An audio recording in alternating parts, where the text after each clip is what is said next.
On March 9th, 12 women embarked on what they hope will be a life-changing challenge put on by Intermountain Health Care. Well, I guess it's always good to have back before pictures, right? That's right. You know how they do it without makeup and without hair and everything. The 2007 100-Day Heart Health Challenge kicked off at 7 a.m. at IHC's Utah Valley Regional Medical Center. Each of the 12 contestants, all from Utah Valley, brought their own goals for better health. For some, it's overcoming hereditary concerns. For others, age. But for most, it's just trying to change their lifestyle. Tracy Heiner, who works with recovering heart patients on a daily basis, monitored weekly results throughout the contest. I work with heart patients on a daily basis and trying to help them recover and to get their strength back and to also educate them on the lifestyle changes that they need to make in order to stay healthy and to feel good. On this morning, each contestant underwent clinical tests to check for a variety of vitals that affect their heart health. Our goal was to help them understand what type of exercise would be most beneficial for them with their heart problems, to try and help them lower their total cholesterol but raise the good cholesterol with it. Try to manage their blood sugars. Some of them were pre-diabetic, were at risk for diabetes, so there's a type of exercise that we could work with them to help control those things. A lot of them needed to lower percent body fat. And so we worked with them in a program that would help maintain their muscle mass that they had with the strength training program, but what would help increase their metabolism. It's my family. I get it from my mother. Good. She had a heart attack earlier.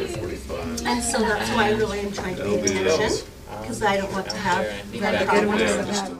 Well, I think a lot of them came into it knowing they had the hereditary problem, but knew that they could take some control to a certain extent. Possibly not completely, but they could have some control over their risk factors. And they knew that if they came in and they listened and they tried to learn and they followed and implemented the lifestyle changes that we gave to them, that they would have some success. And they came in believing that would happen. And most of them had that happen in one way or the other. Hey, I know, 50, that's when life begins, right? With diet and exercise, you'll be able to bring down. That's one that you can actually make a difference with. These are tough to make a difference with. I mean, you can work and work and work and get a little bump after, you know, a lot of work. Risk now, right now, is osteoporosis and the loss of muscle mass. So we're going to go through that and increase your muscle mass. After the weigh-in, all of the women headed over to a conference room for breakfast and an introduction to the contest. Although the food was all termed heart healthy, it actually looked very good. That's part of the plan, to change perceptions about what it takes to be heart healthy. While enjoying their breakfast, contestants mingled with one another, had their pictures taken, and were invited to share why they wanted to be involved in this challenge. I didn't know why I signed up for this thing. And I love exercise, but I also love to eat. So this should be really interesting. I'm excited for two programs here. Mainly is to meet with a dietitian, because I'm Asian, I'm Vietnamese, and I'm the cook of the family, and I also work full-time and two very active children. And so I tend to not cook healthy food, just something really quick, you know, a lot of pasta, a lot of starches.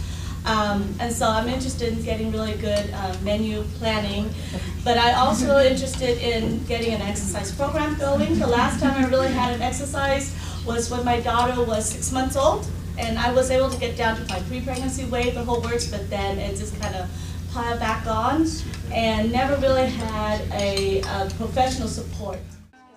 During the breakfast, UVRMC cardiovascular surgeon Dr. John Mitchell talked to the contestants about heart health and why women are at risk for heart disease and what they can do to stay healthy. It's no longer tobacco, no longer smoking. It is obesity. This is a major epidemic in the United States. As well, physical inactivity. Many of you have discussed that you want to get on an exercise program. Bring up your HDL, lower your LDLs. This is how you do it. You get on that treadmill in the wintertime, you get out and you walk on Polo Trail in the summertime. We hope that you get the training, the knowledge, and the ability to continue a program that will go beyond 100 days. Okay, so This really isn't just a 100-day program. Hopefully this is something that will change your life for many years to come, and then we won't meet in the operating room.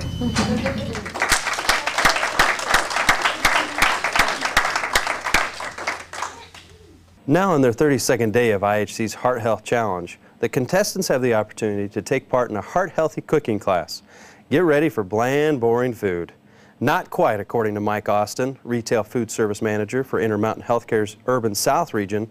His goal for the class was to introduce new foods and cooking techniques and help the participants understand the differences in fats. A couple of things were a priority for me, and the first thing was I wanted to make sure that they understood that you can try new things and you shouldn't be afraid to try new things.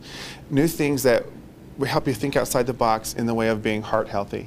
I wanted to make sure that we encourage them to understand the differences in low fat versus no fat versus higher fat, and some theories relative to those to fats. I wanted to make sure they understood how important it was to concentrate on those things which will lower cholesterol, but make sure that you also concentrate on the fact that you need to reduce fat overall in your diet. 5 seconds with Mike and you know he is passionate about his work. The first recipe he cooked, miso soup, didn't seem like a dish all of the women were ready to embrace. Tofu, kelp, miso paste. Even if they liked the recipe, many of the contestants weren't even sure they could even find the ingredients in their local markets. It took me 2 seconds. You can buy almost all of those in any grocery store. Almost. The only thing you can't really get is the kombu and miso. But I get those over at Many Lands or at Chow's, right here in Provo. And they're really very easy to get. Okay, I have to tell you, almost every soy you can buy on the markets here, I hate almost every one of them. They're too heavy, they're too salty. Well, I don't like the mushrooms as much as I don't like the tofu. Yeah, but it's pretty much the same kind of texture. It's very tasty, isn't it? Great. It is very tasty. Very, very good. Liz, shut up and eat, girl. I decided we're going to go all Asian tonight. So we're going to do some lettuce wraps. And we're going to be giving you right now 3 of them for about 200 and... It's 189. 189. Why are you so A piece. A piece. You say just put all the Crab. Yes, it's just crab. No, if you're pulling more things out of a bottle instead of making things from scratch, they have preservatives. They also not only have preservatives, it's coming from a source that says that it's probably more laden in calories than it ever needed to be. All right? So that's the reason why we tell you that right now. You can eat 3 of these wraps, or you can eat 1 of P.F. Chang's. And these are going to be just as flavorful. And if you tell me that I'm a liar, that's it. We'll do battle tonight. Okay? All right. His loose, in-your-face approach to cooking was enjoyed by all and encouraged all of the women to step out of their comfort zone and explore new ingredients and cooking techniques. I introduced them in that because it may not be what a home cook traditionally looks at doing on a regular basis. They look at it as a lot of preparation and lots of chopping and lots of processes that they don't feel really comfortable with. Fat content, because I want to see how it is that they're using fat. We did the lettuce wraps, and lettuce wraps may not be something that you like to go eat at some of the local area restaurants, but maybe they are really intimidating to you to think, oh, I really couldn't do that. And I hopefully introduced to them that they can do it at home, it's not that difficult, and to do it in a low-fat way. After a sampling of the main course, Mike didn't have to take on all comers. Where the miso soup received mixed feelings, everyone enjoyed the wraps. With dinner served, it was time for breakfast. Mike wraps up the cooking night with an on-the-go sweet creation. Has fiber, and why do we care about fiber? It helps us poop! And when you say that to high school students, they get it! Oh my gosh, they understand pooping. Amazing, isn't it? We really believe that the best way to consume food is to make sure it's interesting to you. Oftentimes you think of healthy food, you think of, oh, I'm going to go eat a bunch of carrots and celery, and yeah, you can, but I really believe that you concentrate on making those foods very interesting. I believe that as a philosophy you need to make sure that your food that you're consuming is something that is an event. If it doesn't become an event for you, then you consume unconsciously. And consuming of food should be something that is very conscious, so that you're not just pushing food into you and not knowing what it is you're consuming. So I believe in making it an event. If I cut up an apple, simple apple, and I'm going to have that to eat, it's going to be in 80 pieces, and I'm going to make sure I enjoy every single piece of that apple, because it should not be an unconscious event. It should be something I know that I'm doing. I should program myself to know where I'm going to eat too. I'm going to sit at a table and I'm going to try to consume food at that table, because that's going to tell me, my body, that that's where I'm going to eat. If I have something sitting on my desk at work the whole time and I'm consuming it there, when I get to my desk and there isn't food there, my body tells me that there should be. So again, you need to be conscious of what you're doing and the habits you're creating, because your body is an intelligent organism that will learn what you teach it.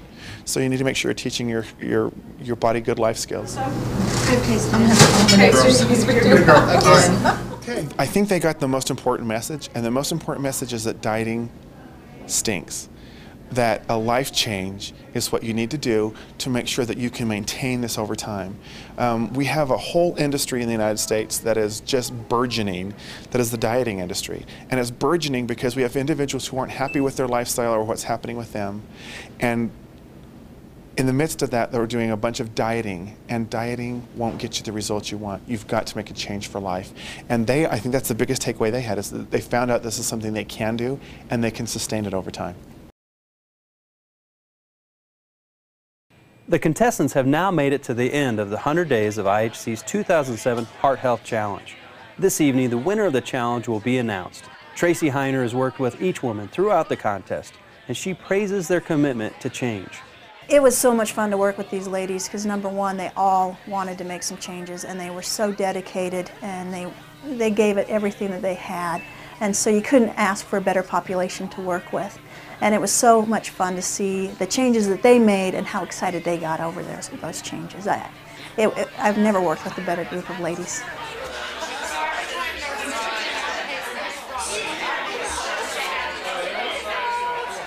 My name is John Mitchell. I'm one of the heart surgeons at Utah Valley and co-director of cardiovascular services at the hospital as well. And amazing that it's 100 days later already, how time flies. And there are tremendous successes right here in this room. And you all demonstrate that if the effort is made and the attention is paid to your health, that there is success. And again, we congratulate you for being here. Glad that you supported our program.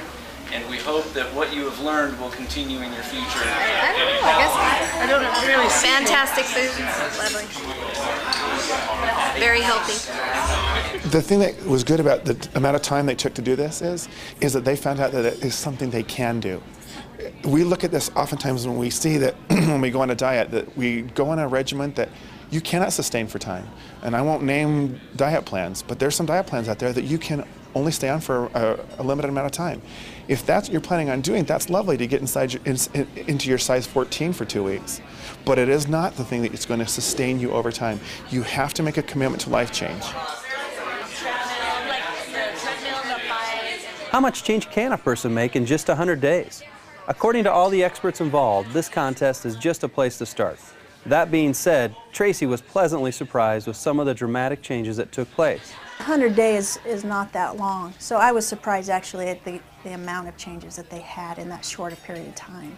It's just the beginning for them to continue. There were some that struggled more than others, and it's still going to be a struggle, but at least they're on track to try and to keep it going. We don't always succeed initially. Sometimes it's a success, a failure, success, a failure. So some of them will go through that. Others have made such a change and just really like their lifestyle now, and really have gone back to a lifestyle they've had in the past, but they let it slide away. They will have a much better chance of maintaining what they're doing. So she's the winner of the most improved glucose and the tallest award. She dropped 6% body fat too. I did? Yeah. 6%. So, and she also had the most improved blood pressure and heart rate of everybody that was in her. Blood pressure really dropped. Heart rate went from 70-something to 40-something. Susan lost the greatest percentage of body fat of everybody. 8% body fat she's lost in this 100 days. Is amazing. Total cholesterol, we we added up the percentages, changes in the total cholesterol, HDL, increase, we gave you bonuses for that because that's what we want, decrease in LDLs, decrease in the triglycerides, and a decrease also in the total cholesterol to HDL ratio. Add all of those ratio changes up, it was almost 187% change in her lipid. After all the contestants received the results, it was time to name the winner. That was to be the person who lost the highest percentage of body fat combined with improvements in other heart-healthy stats. As she was about to step away, Linnell Rhodes of American Fork was called back. She was named the winner of the 2007 100-Day Heart Health Challenge. Well, it's just been a wonderful experience for me, and like our doc here said, it's been life-changing for me. I've actually stopped to think about what I'm putting in my mouth, what I'm eating, how I'm spending my time exercising, what I'm doing to contribute to lowering those lipids. Those are the things that I was really concerned about because my father died at such a young age of heart disease. So it's been a worthwhile event, and I just thank IHC for sponsoring this event. It's been a great experience. I just wish I could have become better acquainted with all of you women, because you're lovely women. The ones that I've met, you're just awesome women. And it's just been fun getting to know everyone, and you know, it's just been great. I've enjoyed it so much, I don't know what else to say. Thank you.